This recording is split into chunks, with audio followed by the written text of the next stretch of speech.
আবারও শিরোনামে Muraliganj high school. নতুন বছরে আরও 3টি বাস পেল মুরালীগঞ্জ হাই স্কুল এবং সাথে ছাত্রছাত্রীদের কথা মাথায় রেখে তাদের সুরক্ষার কথা মাথায় রেখে ওয়াকিটকি বসানোরও ব্যবস্থা করা হয়েছে। এই অনুষ্ঠানে উপস্থিত ছিলেন এসডিডিও বোর্ড মেম্বার কাজল ঘোষ, বিধাননগর 1 নম্বর গ্রাম পঞ্চায়েত প্রধান জ্যোতি খালকো সহ আরও বিভিন্ন ব্যক্তিজনেরা।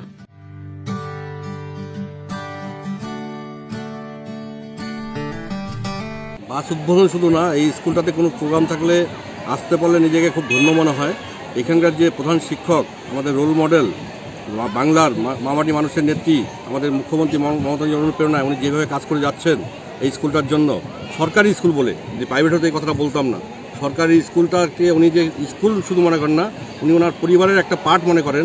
এই স্কুলটাকে যেই জায়গায় নিয়ে গেছেন, আমি মনে করি এই স্কুলের দিকে শিক্ষা নেওয়া উচিত, শুধু রাজ্যের না দেশের শিক্ষা নেওয়া উচিত। যে ওনার কাছ থেকে শিক্ষা নেওয়া উচিত যে সরকারি মানুষ হয়েও যে সরকারি কাজ কীভাবে দিতে হয়, মানুষকে পরিষেবা দিতে হয়, সেটা উনি ভালোভাবে জানেন।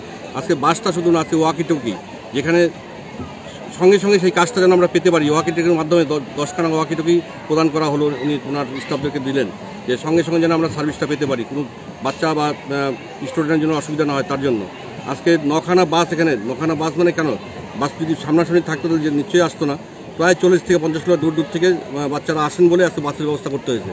সেই বাসগুলো নতুনত্ব বাস একদম, সেই বাসে করে আসেন, তার গাইড দেওয়ার জন্য তাদের গাড়িগুলোতে লোক রাখা আছে। এই মডেল আর কোথাও হয় না। আমি তাই আপনাদের মাধ্যমে জানাবো যে দেশের সর্বোচ্চ সম্মান যদি ওনাকে দেওয়া হয়, আমরা খুব খুশি হব বিধাননগরবাসী, মুরালীগঞ্জবাসী।